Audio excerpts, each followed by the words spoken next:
বন্ধুরা, আজকে একটা নতুন গল্প নিয়ে আসলাম তোমাদের মাঝে। এটা সত্য এবং বাস্তব জীবনের ঘটনা। শেষ পর্যন্ত শোনার অনুরোধ রইল।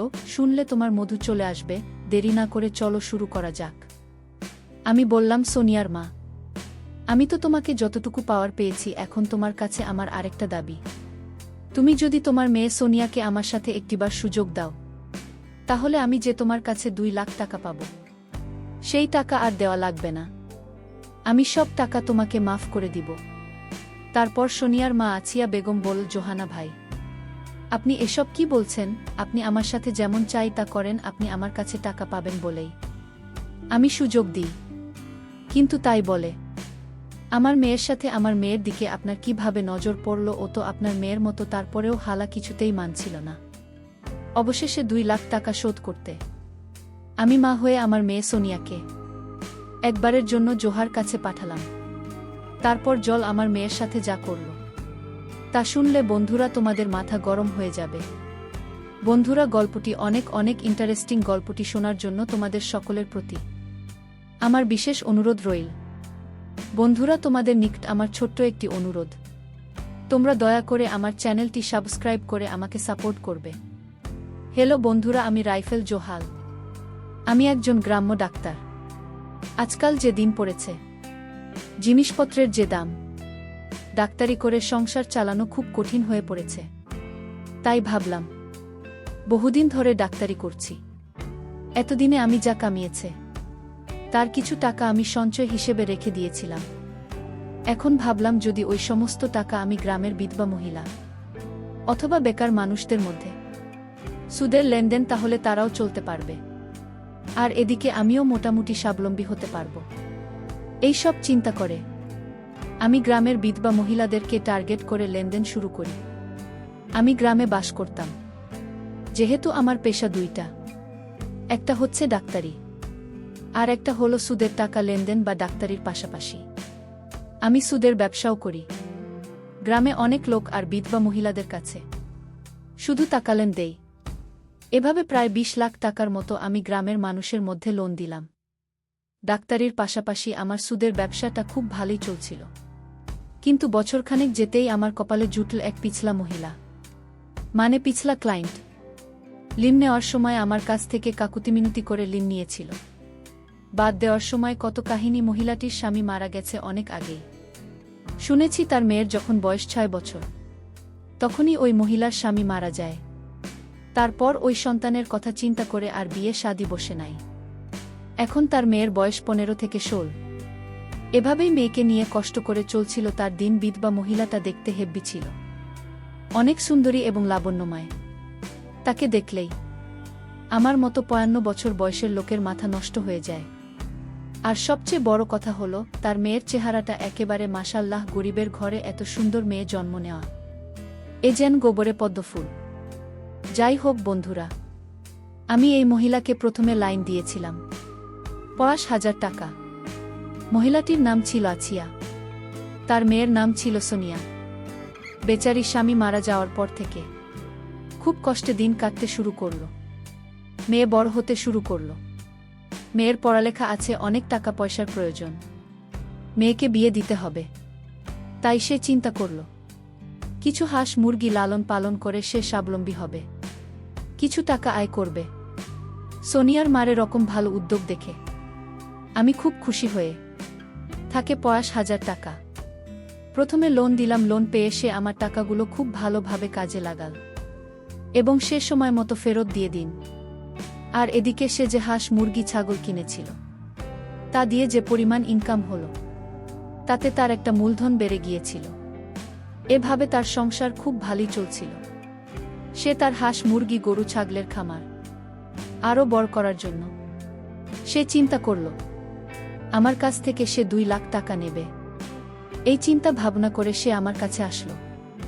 আমি বললাম, সোনিয়ার মা, তোমাকে টাকা দিতে আমার কোনো আপত্তি নেই, কিন্তু তুমি সময় মতো ফেরত দিতে পারবে তো?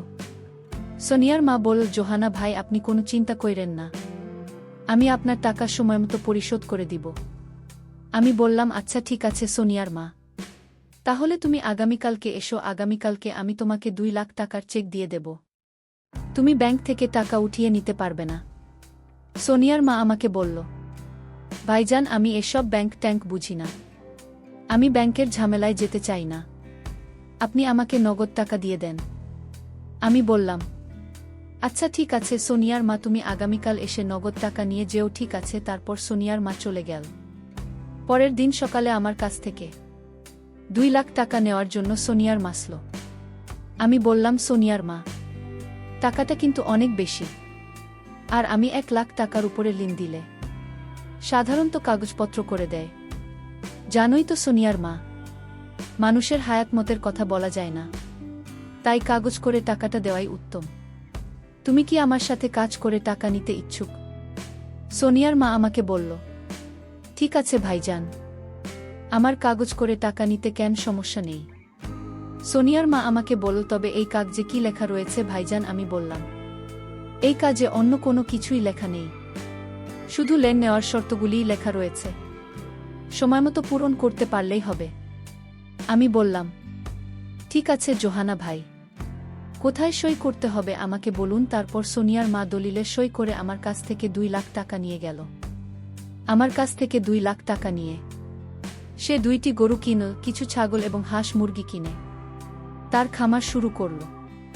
এইভাবে তার খামার ভালোই চলছিল। কিন্তু কিছুদিন যেতে না যেতেই ঘটল এক ভোটদানের দুর্ঘটনা। হঠাৎ একদিন সোনিয়ার মার গোয়ালঘর থেকে 2টি গরু চুরি হয়ে গেল। সোনিয়া আমার মাথায় তো আসমান ভেঙে পড়ল। এখন সে কি করবে? এসব যে তার ঋণের টাকায় কিনা, আমার কাছ থেকে লোন নিয়ে কেনা। সোনিয়ার মা খুব হতাশ হয়ে গেলেন। আর এদিকে আমিও আমার টাকা পাওয়ার জন্য বারবার তাগাদা দিতে শুরু করলাম।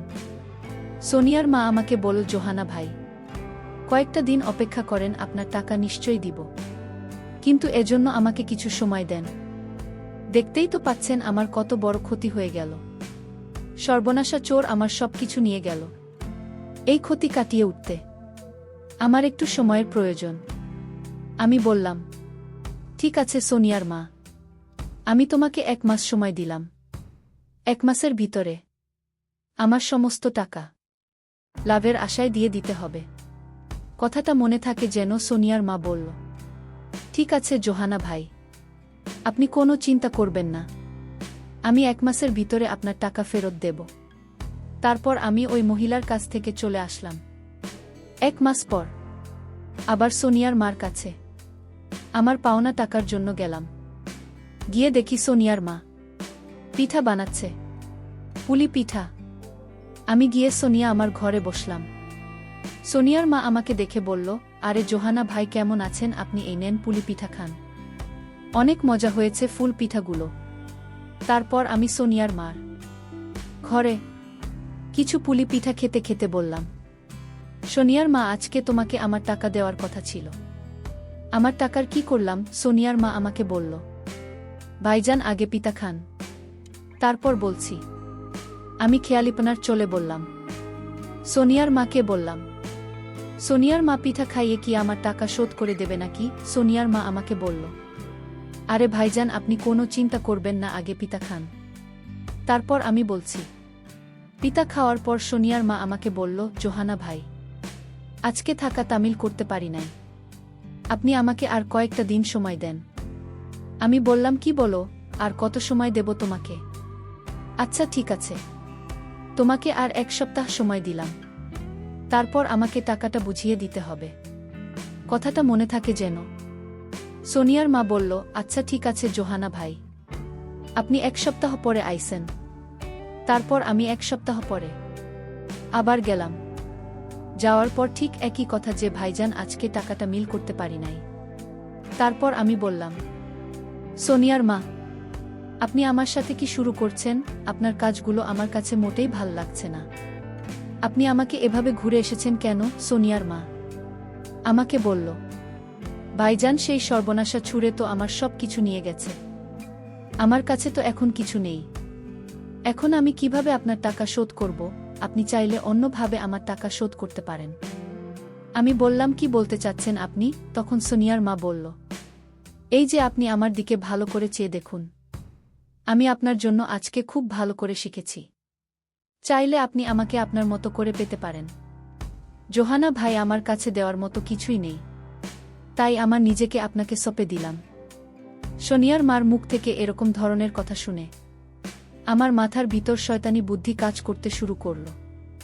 ভাবলাম সুদের টাকা হয়তো না পাবো, কিন্তু শুধু সুদের টাকার বিনিময়ে আমি সোনিয়ার মার সাথে একটু আনন্দ করতে পারলে ক্ষতি কি? জীবনে অনেক টাকা কামাই করেছি। শনি আমার মত এরকম একটা সুন্দরী মহিলা আমার কাছে স্বেচ্ছায় ধরা দিয়েছে। মনে ভাবলাম, জোহানা, এটা তোর কাছে সুবর্ণ সুযোগ। এই সুযোগ কাজে লাগা। আমি সোনিয়ার মার্চ থেকে এরকম প্রস্তাব পেয়ে মনে মনে খুব খুশি হলাম। তারপর আমি বললাম, সোনিয়ার মা, আমি তোমার প্রস্তাবে রাজি। তারপর সোনিয়ার মা আমাকে বলল, যদি তুমি আমার প্রস্তাবে রাজি থাকো তাহলে আজকে রাতে আমাদের এখানে চলে আসবে। সকল সুদ একেবারে মিটিয়ে দেব, আর তুমি চাইলে আসলে মিটিয়ে নিতে পারবে। আমি বললাম, আসল কিভাবে মেটাব? তারপর সোনিয়ার মা বলল, তুমি আসলেই বুঝতে পারবে। তারপর সেদিন রাতে বন্ধুরা আমি সোনিয়ার মার কাছে গেলাম। সোনিয়ার মা এত সুন্দর করে সেজেছিল যা বলাই বাহুল্য। মনে হয়েছিল আমার কাছে ইন্ডিয়ান কোনো নায়িকা বা কোনো একটা রূপকথার পরী। তাকে দেখি আমি তা শিখে গেলাম আর বলতে লাগলাম, সোনিয়ার মা, এত রূপ তুমি এতদিন কোথায় রেখেছিলে? কোথায় লুকিয়ে লিখেছিলেন তোমার এত রূপ? আগে জানলে আমি আরও আগেই পাগল হয়ে যেতাম। তারপর আমি সোনিয়ার মার সাথে চলে গেলাম অন্য এক দুনিয়ায়, অন্য এক জগতে। হঠাৎ দরজায় নখ বাজতে শুরু করল। আমি ভাবলাম, এখন কি আসো আবার? মনে মনে খুব ভয় পেয়ে গেলাম। দরজা খুলে দেখি সোনিয়া দাঁড়িয়ে রয়েছে। কি সুন্দর চেহারা, নবযৌবন প্রাপ্ত একটি মেয়ে। তাকে দেখেও আমার লোভ লেগে যায়। আর সোনিয়া আমার সাথে। যখন আমি অন্য একটি কাজে ব্যস্ত ছিলাম তখন সোনিয়া এসে দেখে ফেলে। আমি আরও ভয় পেয়ে যাই।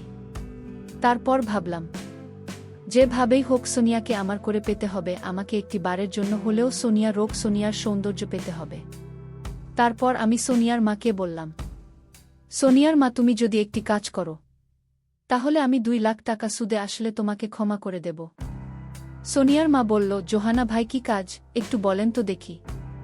তারপর আমি বললাম, সোনিয়ার মা, আমি তো তোমাকে যতটুকু পাওয়ার পেয়েছি। এখন তোমার কাছে আমার আরেকটা দাবি, তুমি যদি তোমার মেয়ে সোনিয়াকে আমার সাথে একটিবার সুযোগ দাও তাহলে আমি যে তোমার কাছে 2 লাখ টাকা পাব সেই টাকা আর দেওয়া লাগবে না। আমি সব টাকা তোমাকে মাফ করে দিব। তারপর সোনিয়া মা আছিয়া বেগম বলল, জোহানা ভাই, আপনি এসব কি বলছেন? আপনি আমার সাথে যেমন চাই তা করেন। আপনি আমার কাছে টাকা পাবেন বলেই আমি সুযোগ দিই, কিন্তু তাই বলে আমার মেয়ের সাথে, আমার মেয়ের দিকে আপনার কিভাবে নজর পড়ল?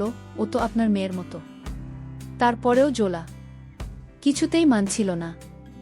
অবশেষে 2 লাখ টাকা শোধ করতে আমি মা হয়ে আমার মেয়ে সোনিয়াকে একবারের জন্য জোহাল আর কাছে পাঠালাম। তারপর জোহা আমার মেয়েকে তার ইচ্ছা মতো যা করার তাই করল। এই 50 বছর বয়সে পাগলের মতো কতই না ভয়ঙ্কর আচরণ করেছিল আমার মেয়েটার উপর। এই দৃশ্যগুলোর কথা মনে পড়লে বন্ধুরা এখনো চোখে জল চলে আসে। পরিশেষে বন্ধুরা, আমি তোমাদেরকে বলবো, বন্ধুরা, এই জগৎ সংসারে টাকায় সবকিছুর মূল। টাকার জন্য মানুষ সম্মানিত হয়, আবার এই টাকার জন্য মানুষ দুনিয়ার নিকৃষ্ট হয়ে যায়। নিজের ইজ্জত সম্মান বিক্রি করতেও দ্বিধাবোধ করে না। তাই আমাদের প্রত্যেকটি মানুষেরই উচিত সময়ের কাজ সময়ে করা, সময় মতো টাকা পয়সা রুজু করে ছেলে মেয়েদের ভবিষ্যৎ নিশ্চিত করে রাখা। বন্ধুরা, গল্পটি তোমাদের কেমন লাগল অবশ্যই কমেন্ট করে জানাবেন।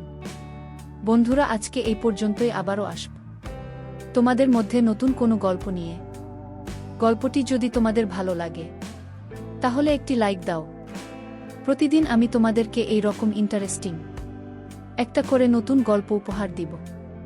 তাই তোমাদেরকে অনুরোধ করে বলছি, তোমরা যদি এরকম ধরনের ইন্টারেস্টিং গল্প পেতে চাও তাহলে দয়া করে আমার চ্যানেলটি সাবস্ক্রাইব করো। অবশেষে তোমাদের সকলের সুস্বাস্থ্য কামনা করি। ভিডিওটি দেখার জন্য তোমাদের সকলকে অসংখ্য ধন্যবাদ।